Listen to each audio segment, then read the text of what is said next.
웃을 때 어려우면 지식팬. 안녕하세요. 오늘은 연구에서 분석 차원의 문제를 잘 이해 못하시는 분들이 많이 계셔서 어려움을 겪는 것 같습니다. 그래서 오늘은 분석 차원이란 무엇을 의미하는지 구체적인 사례를 가지고 설명을 하겠습니다. 그래야 쉽게 이해가 됩니다. 그냥 교과서에서 아니면 대학원 강의 시간에 분석 차원 얘기 그냥 원론적인 얘기 하다 보니까 잘 이해가 안 돼 있습니다. 자, 그래서 오늘 제시할 사례는 2016년 9월에 발생한 인천 모 어린이집에서의 보육교사에 의한 어린이 폭행 사건을 가지고 그 원인이 무엇일까? 왜 이런 사건이 발생했을까를 세 개 차원으로 나누어서 설명하는 것입니다. 첫째, 개인 차원. 둘째, 조직 차원. 셋째, 사회 차원. 이 세 가지 차원으로 현상의 원인, 폭행 사건의 원인을 접근해 들어가는 방법입니다. 왜 세 차원으로 나누는지 아십니까? 왜냐하면 그 사건 하나의 원인에는 너무 무수히 많은 원인과 과정이 혼재되어 있기 때문에 조금 단순하게 이 현상을 이해하기 위한 것이라고 보면 되겠습니다. 자, 첫째, 개인 차원에서 어떻게 원인을 찾아가는지 한번 보겠습니다. 그 폭행 사건이 난 다음에 정부에서 정책 대안이 뭐가 나왔죠? CCTV 의무 설치라는 것으로 정책 대안이 결정이 됐습니다. 그래서 아마 최근에는 거의 모든 전국의 어린이집 이런 데서 CCTV가 설치되어 있을 것입니다. 그러나 CCTV는 누구를 촬영하기 위한 것이죠? 보육교사들의 행동을 감시 또는 체크하겠다는 이런 의미가 있는 것이죠. 그런 의미에는 보육교사 개인의 행태 때문에 이 사건이 발생했다고 전제하고 있기 때문에 그런 정책 대안이 나온 것입니다.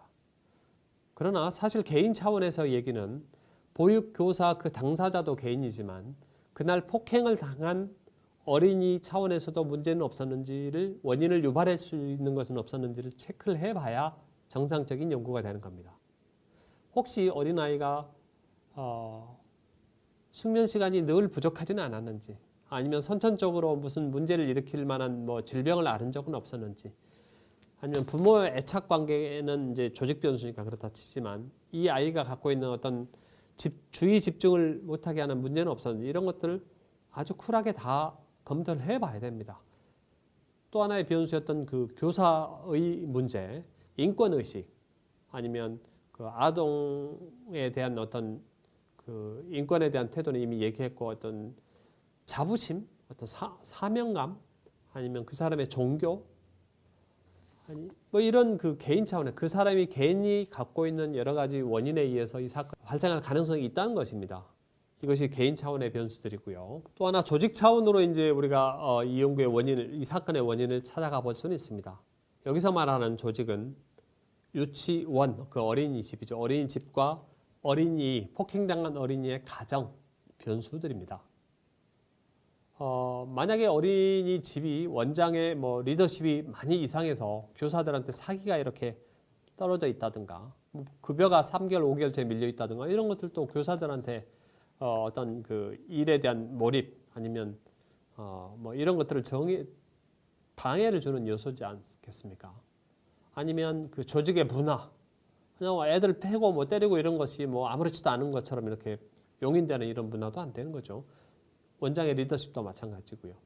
이런 것들이 바로 조직 차원의 어떤 그 변인들입니다. 이것만 연구해도 할 게 참 많습니다.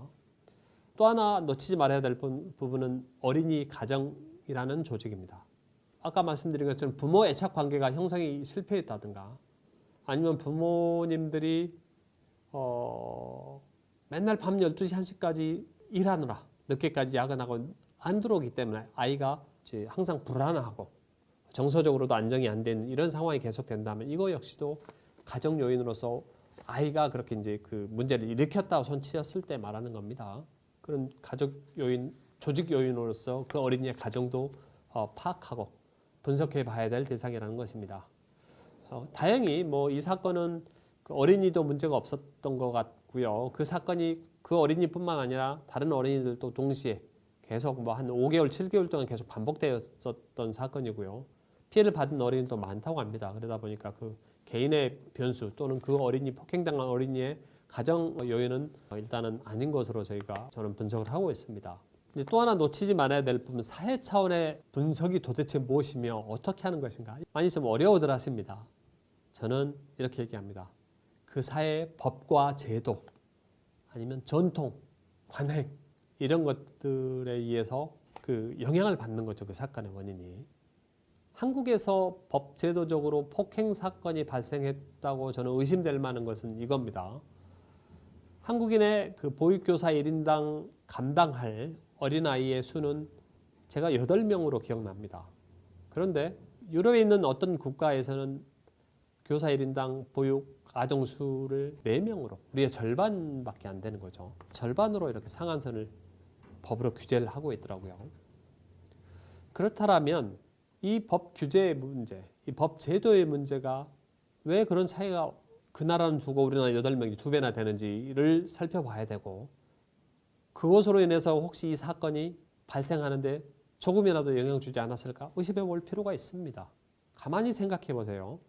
자기 쌍둥이 아이를 직접 낳은 주변의 어떤 엄마들을 보면 그 아이들 1살, 2살, 3살 한 3년 정도 될 때까지 아마 거의 피골이 상접할 정도로 이렇게 몰입이 필요한 이런 애들 한 명 양육하는 게 1초도 애가 눈 떠 있는 한 1초도 우리가 시선을 거둘 수 없는 이런 정도의 집중력이 필요한 것인데, 자기 아이도 아니고 친자식도 아니고 아이를 낳아본 적도 없는 이 처녀 교사들이 하루 8시간, 9시 그 시간 동안 8명의 아이를 동시에 보호를 하고 양육을 해라? 인간의 좀 한계에 부딪히는 상황은 아닐지 저는 의심할 수밖에 없었습니다. 그래서 이런 법 제도가 이렇게 너무 규제가 안전하지 않거나 정확하게 규제가 안 되면 오히려 그런 것이 우리 사회의 어떤 사건을 일으키는 데 매우 중요한 원인으로 작동할 수 있기 때문에 바로 이런 법 제도적인 측면을 연구하는 것이 바로 사회 차원 접근이라고 할 수 있겠습니다. 오늘 강의 여기서 마치겠습니다. 감사합니다. 논문 쓸 때 어려우면 지식펜. 논문 컨설팅은 지식펜에게 맡겨주세요.